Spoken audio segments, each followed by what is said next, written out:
आज दूसरा दिन है, लाइन में लगाया था तो ये शॉर्ट था। ये किस तरह से शॉर्ट था, क्योंकि मैंने सीरीज लाइन पे इसे चेक किया था तो ये हमारा शॉर्ट बताया। सीरीज का जो बॉल था वो ऑन हो चुका था। तो हमने क्या किया था, यहाँ पे एक रेजिस्टेंस लगी हुई थी, ये देख सकते हैं। यहाँ एक रेजिस्टेंस लगी हुई थी, हमने उस रेजिस्टेंस को हटाकर इसे डायरेक्ट कर दिया, यानी कि डायरेक्ट मॉसफेट पर हमने लाइन डाल दिया। किससे? तो ड्रम कॉइल और एमओवी से हमने डायरेक्ट इसमें डाल दिया। और उसके बाद ये हमारा पीएफ दोनों बगल लगा हुआ है, दो पीएफ लगी हुई है, एक आगे और एक पीछे। एसी में भी लगी हुई है और डीसी के कर्व में भी लगी हुई है ये पीएफ। ये आगे वाली जो पीएफ है वो एसी के कर्व में लगी हुई, एसी के लाइन में इनपुट में, और पीछे वाली पीएफ जो है वो डीसी के लाइन में है, आउटपुट में है। ये देख सकते हैं यहाँ।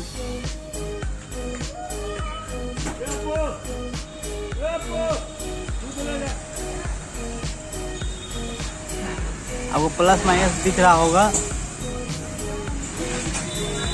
नीचे वाली प्लस है, ऊपर वाली माइनस है।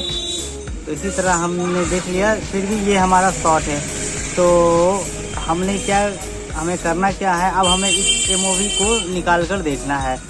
हो सकता है हमारा एमओवी अगर शॉर्ट होगा तो हमारा सीरीज बॉल जो है ना ऑन हो जाएगा और इसमें आग लगने का संभावना है। अगर हम मेन लाइन में लगाते हैं इसे तो आग लग सकता है, इसलिए हम इसे सीरीज लाइन में फिर से चेक करेंगे। तो चलिए एमओवी निकालते हैं। सबसे पहले हमारा शक पहले एमओवी पे गया है।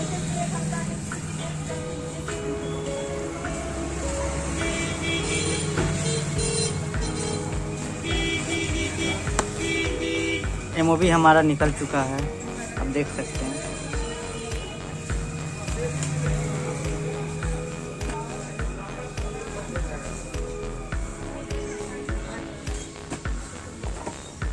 ये देख सकते हैं एमओवी मैंने निकाल लिया हूँ, ये रही एमओवी। अब इसे हम चेक कर लें।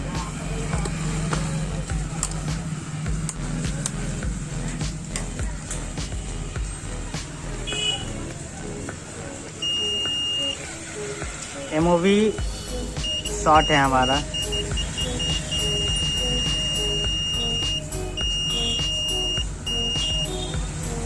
कंटिन्यू पे चेक करेंगे, ये शॉर्ट है, चलना नहीं चाहिए। तो इस तरह से आपने देखा कि एमओवी हमारा शॉर्ट है। तो विदाउट एमओवी का चलिए हम इसे ऑन करके देखते हैं।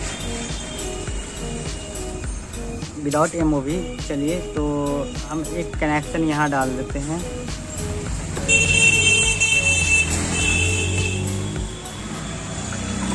और एक कनेक्शन मैं इस भाई साहब पे डाल देता हूँ। रेजिस्टेंस हमारा ठीक है।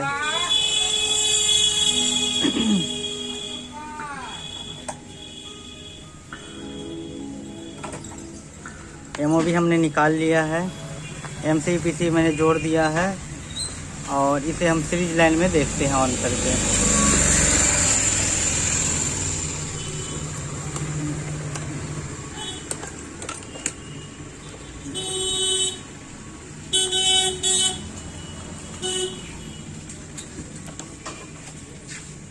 सीरीज लाइन में जोड़ने से ये हमारा ब्लिंक कर रहा है।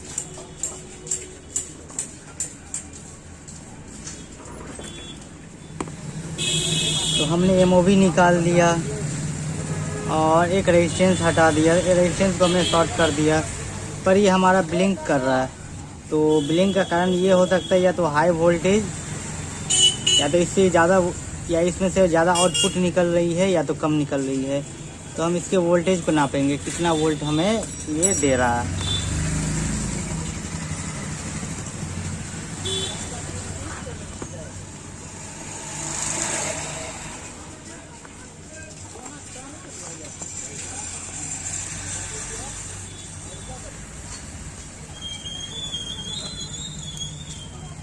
मेन लाइन में लगाने के बाद देखता हूँ 250 पे कितना हमें ये वोल्टेज सप्लाई कर रहा है।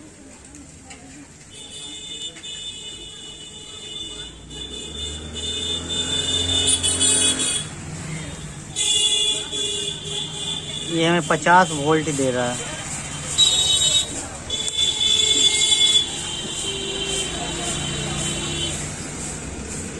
ये 50 वोल्ट दे रहा है, जिसके कारण ये हमारा सर्किट ऑन नहीं हो सकता सही ढंग से, क्योंकि इसमें वोल्टेज के कारण ये हमारा ब्लिंक कर रहा है। इसमें कम से कम 70 या 60 होना चाहिए, तभी हमारा प्रॉपर काम करेगा। तो आइए इसकी हम वोल्टेज बढ़ाते हैं, देखते हैं कि इसकी वोल्टेज कहाँ से बढ़ती है, वो हम जानेंगे। ज़रा देखते हैं आईसी पे हमारा कितना वोल्टेज आउटपुट हो रहा है।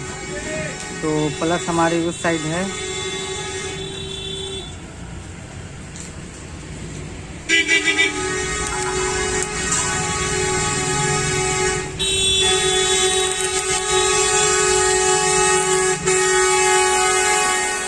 आपको एक चीज़ बता दूं, यहाँ हमने 1000 पे AC 1000 पे मैंने इसे लगाया है, और हम यहाँ चेक करेंगे तो हमारा देखिए सप्लाई आ रहा है।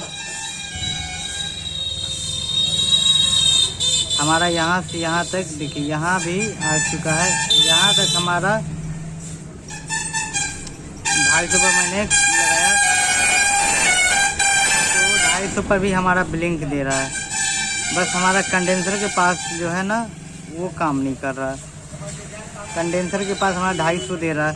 तो इस केस में हमारे पास क्या हो सकता है, दो सामान ख़राब हो सकता है।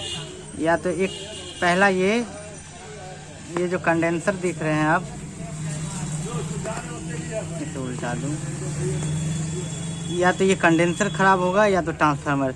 पर हमें कंडेंसर के पास अगर अच्छी खासी वोल्टेज मिल रही है तो हमारा ट्रांसफार्मर ख़राब हो सकता है। तो आइए हम पहले कंडेंसर पर नाप के देखते हैं इसकी वोल्टेज। तो हमने यहाँ सप्लाई नापा, 250 के पार मिल रहा है, AC में मिल रहा है, तो हम इसे DC में यूज करेंगे। DC में 250 के पास नहीं मिल रहा, 50 मिल रहा। तो यहाँ भी वही बात हो गई। तो चलिए, अगर यहाँ हम देखें तो यहाँ 250 अच्छी खासी मिल रही है। ब्लिंकिंग प्रॉब्लम, तो हमारा कंडेंसर यहाँ लगा हुआ है, तो यहाँ हमारा ब्लिंकिंग नहीं कर रहा। यहाँ तक हमारा करंट सही है, पर यहाँ हमारा ब्लिंकिंग कर रहा है।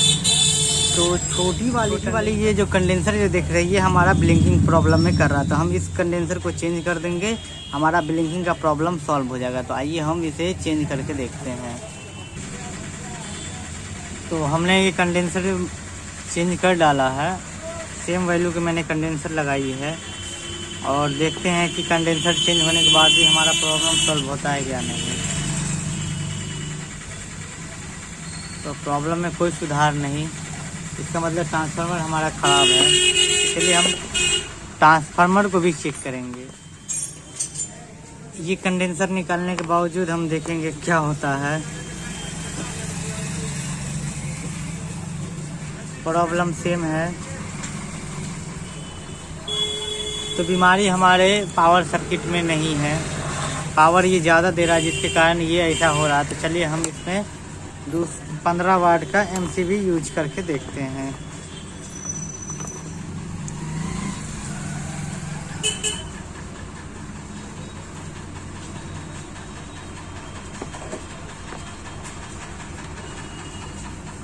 अगर हमारा सब कुछ सही हो, अब फिर भी ब्लिंक दे रहा है, तो कभी कभी हमें अपना MCB भी चेंज करके देख लेना चाहिए। अक्सर इस केस में होता है क्या कि हमारा वो MCPCB जो है उस चीज़ को सपोर्ट नहीं कर पा रहा होता है, जिसके कारण ये हमारा प्रॉब्लम फेस करना पड़ता है। Same problem. तो ये 7 वाट की ड्राइवर है और 15 वाट का MCPCB है। चलिए वापस से हम उसको वहीं लगाए थे जहाँ से हमने इसे उखाड़ा था।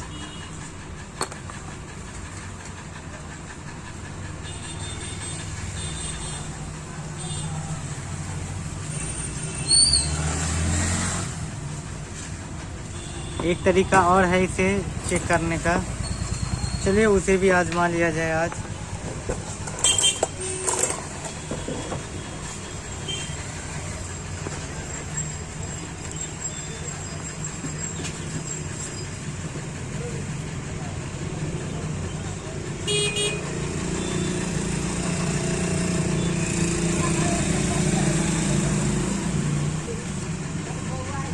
वोल्टेज तो इसमें कम है ही। अगर मैं इसे 2 शॉर्ट करता हूँ तो ये देखिए कुछ ज़्यादा देर के लिए ब्लिंक करती है। चलिए इसका और भी इलाज है मेरे पास, आपको मैं एक दिखा दूँ कि मैंने ये सर्किट छुड़ा लिया हूँ। ये देखिए मैं ये सर्किट छुड़ा लिया हूँ और अब हम ये 9 वाट की है। अगर हम इसे 20 से अगर करते हैं तो ये देखिए कंफर्म ये हमारा MCPCB कम वोल्टेज दे रहा है, यानी कि ये 7 वाट दे रहा है, 7 वाट से भी कम दे रहा है। 1 2 3 4 5 6 हमारा 6 LED जल रहा है। तो क्या हुआ, ये 7 वाट का बन गया ये ड्राइवर, और भी ब्राइट दे रहा है। तो ये हमारा ड्राइवर 7 वाट का है, तो 7 वाट ये दे रहा है, लेकिन ये हमारा 9 वाट पे काम नहीं कर रहा है, जबकि इसे 9 वाट पे भी काम करना चाहिए। और फिलहाल इसका कोई कंपोनेंट तो शायद कमज़ोर है जो हमें मिल नहीं पा रहा, जिसके कारण तो आप इसे 9 वाट में इस तरह से आप इसे रिकवर कर सकते हैं। इस असेंबली को 7 वाट की ड्राइवर है और 9 वाट का असेंबली है, लेकिन हालांकि ये चलता है लेकिन इसमें जल नहीं रहा है, ये ब्लिंकिंग प्रॉब्लम कर रहा है। तो वोल्टेज कम होने के कारण तो हमारा ये काम कर गया।